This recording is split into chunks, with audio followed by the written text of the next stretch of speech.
Bismillahirrahmanirrahim. Assalamualaikum warahmatullahi wabarakatuh. Alhamdulillah wassalatu wassalamu ala rasulillah wa man la nabiyya ba'da. Pertama-tama kita bersyukur pada Allah Subhanahu wa taala. Kemudian salawat dan salam kepada baginda Rasulullah Muhammad sallallahu alaihi wasallam. Allahumma shalli wa sallim wa barik alaih. Para sahabat Tobi, jumpa lagi dengan saya Wa'ngah. Dan insya Allah pada malam hari ini, kesempatan ini, kita akan coba berdiskusi mengenai nikmat dunia. Tapi sebelumnya, untuk mengambil berkah, marilah kita buka diskusi kita dengan lafaz basmalah. Bismillahirrahmanirrahim. Baiklah sahabat Tobi, nikmat dunia kalau kita lihat secara definisi dalam artinya, apa itu nikmat? Nikmat itu kalau kita buat secara umumnya berarti kan sesuatu yang menyenangkan, sesuatu yang membuat kita enak, sesuatu yang melepaskan kita dari segala sesuatu yang membelenggu diri kita. Tetapi secara jauh lagi bahwasanya nikmat itu merupakan satu pemberian dari Allah Subhanahu wa taala sebagai bentuk rasa cinta dan kasih sayang Allah kepada makhluknya. Sebagaimana Allah telah jelaskan di dalam surat Al-Fatihah di ayat yang ke-7, yaitu di poin yang pertama, an'amta, yang engkau beri nikmat. Nah, sementara di sini ada kata dunia. Kalau kita lihat pengertiannya dunia itu berarti tempat berdiamnya makhluk atau tempat tinggalnya makhluk. Atau bisa juga kita artikan dengan kata dunia itu artinya dekat. Dekat bagaimana? Ya dekat dengan kehidupan kita karena kita hidup di dalamnya. Dunia itu bisa juga dilambangkan dengan sesuatu tempat untuk diujinya manusia. Atau bisa juga dikatakan dunia itu sebagai tempat sebelum manusia meninggal atau meninggalkan dunia. Mungkin agak seram sedikit, tapi harus disampaikan juga pada kesempatan kali ini. Karena apapun ceritanya, dunia itu adalah sifatnya sangat sementara. Lantas setelah kita ketahui mengenai pengertian dari nikmat dan dunia, lantas bagaimanakah kita menjalani kehidupan ini, karena terlalu banyak kali nikmat yang diberikan Allah kepada manusia, kepada alam semesta ini ketika dia hidup.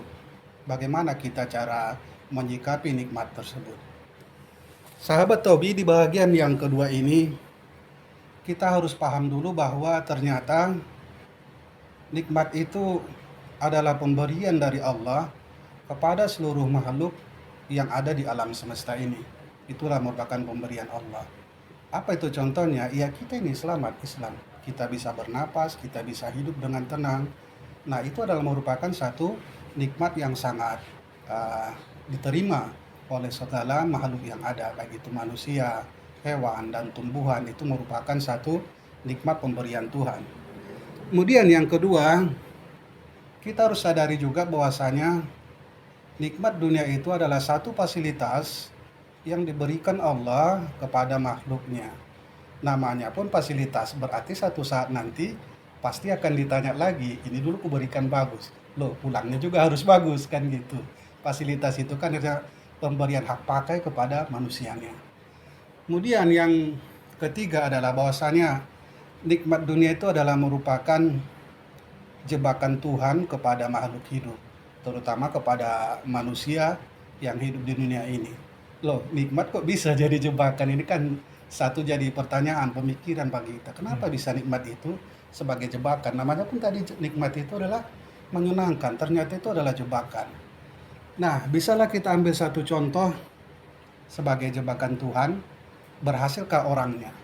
Di masa Nabi Musa yang terkenal dengan Korun, orang yang ahli agama, paham dengan kitab yang diterima oleh Nabi Musa, tetapi ketika Allah memberikan nikmat kepada dunia, nikmat yang sementara, ternyata si Korun itu hasilnya gimana? Apakah dia ingat dengan nikmat yang diberikan Tuhan? Nah, contoh yang kedua, dalam segi ibadah. Masih di zaman Nabi Musa juga ada namanya seorang yang alim, Bal'am bin Ba'urah. Dia ini orangnya kalau berdoa langsung dikabulkan Allah, tidak ada alasan, pasti dikabulkan Tuhan. Tetapi lagi-lagi Bal'am bin Ba'urah ini ternyata menyalahgunakan nikmat yang berikan Tuhan kepada dia. Dia lebih memilih nikmat yang sementara dibandingkan nikmat yang abadi. Nah, kalau di masa Rasulullah ada nggak? Ada, tetap ada. Yaitu yang terkenal dengan Sa'labah. Sa'labah ini juga diberikan Tuhan nikmat yang begitu banyak. Apakah dia berhasil atau tidak dengan nikmat yang diberikan Tuhan. Dalam segi keilmuan, ada juga di masa Rasulullah itu, dia mengatakan di situ bahwasannya ada satu sahabatnya, yaitu yang bernama, eh, siapa namanya dia? Ar-Rajal bin Unfuwah. Dia telah sahabat Nabi yang hafal Al-Quran, hafal hadis. Tetapi setelah Rasulullah tidak ada di masa Abu Bakar, dia menjadi pengikutnya Musailamah Al-Kadzab. Artinya nikmat dunia itu baik berupa harta, ekonomi, jabatan, ataupun ilmu, ternyata belum tentu bisa menyelamatkan dia dari nikmat dan kasih sayang Allah. Kemudian yang keempat, bahwasanya nikmat tertinggi itu adalah rasa iman. Artinya dia menselaraskan, dia yakin bahwasanya orang-orang terdahulu itu juga banyak yang Allah berikan nikmat. Contohnya siapa? Ya, Nabi dan para rasul, wali-wali Allah, orang-orang yang soleh. Mereka itu betul-betul menggunakan nikmat Tuhan itu, nikmat dunia yang difasilitasi Allah kepada mereka, untuk mengenal nikmat itu digunakan sesuai dengan apa yang diperlukan atau sesuai dengan tujuannya, yaitu untuk mengenal nikmat si pemberi nikmat.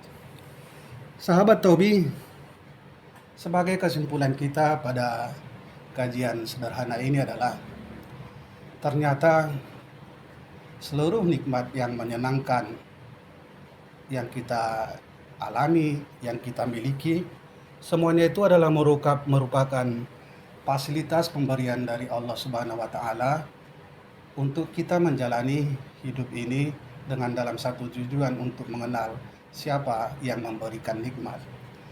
Kemudian yang kedua, bahwasanya setelah kita paham di dalam nikmat itu ada jebakan, maka kita di sini akan mulai sadar, mulai belajar untuk apa nikmat itu diberikan Tuhan. Ternyata ada orang yang selamat dan juga ada orang yang tidak selamat dengan nikmat yang diberikan Tuhan. Sebagai kita, sebagai orang yang tinggal di akhir zaman ini, pertanyaannya kita harus sadar bahwa seluruh nikmat Tuhan yang diberikan kepada kita ini, kita gunakan untuk apa? Contoh sudah ada masing-masing, kita tinggal memilih, komparasinya sudah ada, tinggal kita pilih yang mana, A atau B, bagian yang dilarang atau bagian yang tidak dilarang. Tergantung kita di situ mana memilihnya. Baiklah para sahabat Tobi, demikianlah diskusi kita pada malam hari ini. Segala silap kata mohon dimaafkan. Mari kita tutup diskusi kita dengan lafaz hamdalah. Alhamdulillahirabbil alamin. Wallahu a'lam bishawab. Innalillahi wa inna ilaihi rajiun. Wassalamualaikum warahmatullahi wabarakatuh. Waalaikumsalam.